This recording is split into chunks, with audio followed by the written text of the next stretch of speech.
Minority ছাত্রছাত্রীদের বঞ্চনা করে বিজেপি সরকারকে কলুষিত করার প্রচেষ্টা সংখ্যালঘু উন্নয়ন বোর্ডের অধিকর্তা প্রদীপ কুমার দেবের 2020 সালে তৎকালীন মুখ্যমন্ত্রী বিপ্লব কুমার দেবের উদ্যোগে সংখ্যালঘু ছাত্রছাত্রীদের উচ্চশিক্ষার ক্ষেত্রে এককালীন সহায়তা প্রকল্প চালু করা হয়।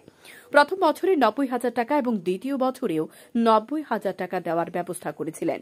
সে মোতাবেক বিগত 3 বছর সংখ্যালঘু মেধাবী ছাত্রছাত্রীদের সহায়তা দিয়ে আসছিল দপ্তর, কিন্তু বর্তমানে অধিকর্তা 90,000 থেকে কমিয়ে 50,000 দেওয়ার কৌশল অবলম্বন করে, অথচ এই দপ্তর থেকে বিজ্ঞাপন প্রকাশ করা হয় 90,000 টাকা দিবে বলে। এখন অধিকর্তা বিভিন্ন প্রস্তাব নিয়ে ঊর্ধ্বতন কর্তৃপক্ষকে ভুল ভাল বুঝিয়ে বর্তমান বিজেপি সরকার ও মুখ্যমন্ত্রীকে কলুষিত করার এবং সংখ্যালঘু ছাত্রছাত্রীদের বঞ্চিত করে সরকার বিরোধী মনোভাব তৈরি করার চেষ্টা করছে। প্রধানমন্ত্রী মোদী এবং মুখ্যমন্ত্রী যখন সবকা সাথ সবকা বিকাশের ডাক দিয়েছে, তখনই সংখ্যালঘুরা বিজেপি দলে ভিড়তে শুরু করে। আর বিজেপি থেকে সংখ্যালঘুদের মুখ ঘুরিয়ে নিতেই অধিকর্তার এই বঞ্চনা না তো? প্রশ্ন সচেতন মহলের। কেননা যেখানে স্কলারশিপ বৃদ্ধি পাওয়ার কথা সেখানে কমই কেন? বিজ্ঞাপন দিয়েও কেন টাকা কম দিচ্ছে দপ্তর? বিগত বছর 500 জন ছাত্রছাত্রীদের স্কলারশিপ প্রদান করলেও এবার 200 জনকে স্কলারশিপ প্রদান করার সিদ্ধান্ত গ্রহণ করেছে অধিকর্তা। অন্যদিকে অধিকর্তা, ছাত্রছাত্রী এবং কংগ্রেস দলের ছাত্র সংগঠন যখন আজ ডেপুটেশন দেয়, তখন অধিকর্তা সরকারের উপর দোষ চাপাতে বলে এখন নাকি ফান্ড নেই, অথচ 8,50,00,000 টাকা তাদের ফান্ড রয়েছে। আবেদনকারী সবাইকে দিলেও ফান্ড থেকে যায় বলে সূত্রের খবর। তাহলে অধিকর্তার এই বঞ্চনার কৌশল কেন?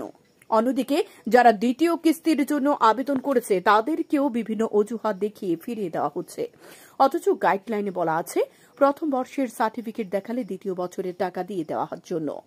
এদিকে এসসি, এসটি, ওবিসি ছাত্রছাত্রীরা কেন্দ্রীয় সরকারের স্কলারশিপ প্রকল্পে সর্বোচ্চ 3 লক্ষ টাকা পায়, কিন্তু বিগত 2 বছরে এনএসপি প্রকল্পকে কোনো টাকা পাচ্ছে না সংখ্যালঘু ছাত্রছাত্রীরা। ত্রিপুরা সংখ্যালঘু কল্যাণ দপ্তর যা সহায়তা করত তা থেকেও বঞ্চিত করার প্রচেষ্টা করছে অধিকর্তা প্রদীপ কুমার দেব। সময় ত্রিপুরা 6.5 তো আমি সবার আগে জমা দিচ্ছি 180 নম্বর সিরিয়াল আমার, কিন্তু দেখা গেছে 440 নম্বর 45 নম্বর তারা সিরিয়াল তারা আগে নামাই হচ্ছে, কিন্তু আমার ফার্স্ট হয়েছে না, সেকেন্ড লিস্ট আমার নামাইছে না। তো পার্সেন্টেজ আমার পার্সেন্টেজ 66.5। লাস্ট কত নিচে পর্যন্ত? 63, 64 এরকম তাদের নামাইছে, কিন্তু আমার 66 আমার নাম আইছে না। কি কইছে তার সাথে দেখা? তারা দেখতে আছে, দেখে দিব এরকম কইছে। কতদিন তোমাকে প্রথম সেমিস্টার শেষ? প্রথম সেমিস্টার শেষ, সেকেন্ড সেমিস্টার রানিং আমার, এখন পর্যন্ত টাকা পাইছি না। জাহিরুল ইসলাম। কি ভর্তি হয়েছো? কোন? বিএড। তোমার পার্সেন্টেজ কত? আমার পার্সেন্টেজ টাকা পাইছো? টাকা তো পাইনি। গতকালকে এখানে যে মেরিট লিস্টটা বের হয়েছে, এখানে পার্সেন্টেজ ছিল 63 পয়েন্ট সামথিং, কিন্তু দেখা যাচ্ছে যে আমি 63 পয়েন্টের থেকে আরও অধিক আছি। তা সত্ত্বেও ডাইরেক্টর সাহেব আজকে বলল যে 63 পয়েন্টের উপরে যারা তারা সবাই পেয়ে যাবে, কিন্তু আমাদের কোনো লিস্টে নাম এখনো পর্যন্ত আসেনি। যার কারণে আজকে আমরা এসেছিলাম ডাইরেক্টরের সাথে দেখা করতে, তাই উনি এরকম বললেন। কিন্তু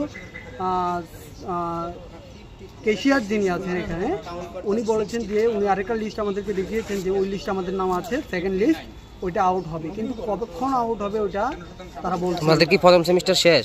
হ্যাঁ, প্রথম সেমিস্টার শেষ, সেকেন্ড সেমিস্টার চলছে। কিছুদিনের মধ্যে সেকেন্ড সেমিস্টার শেষ হয়ে যাবে। এখন একটা কিস্তির টাকা পাও না? এখন একটা কিস্তির টাকাও আমরা পাইনি। যদি টাকা না হয় তাহলে কি পড়াশোনা কন্টিনিউ করা সম্ভব? কন্টিনিউ করা কখনোই সম্ভব না। কি দাবি রাখবো? এখন আমি সরকারের কাছে এটাই দাবি রাখি যে সংখ্যালঘুদের স্বার্থে সরকার কি দিচ্ছে, আমরা কি আদৌ কি পড়াশোনা করতে পারবো কিনা, আমাদের স্বপ্ন কি আমাদের পূরণ হবে, এটা কি আমাদের সরকার চাচ্ছে? আমার তো মনে হয় না।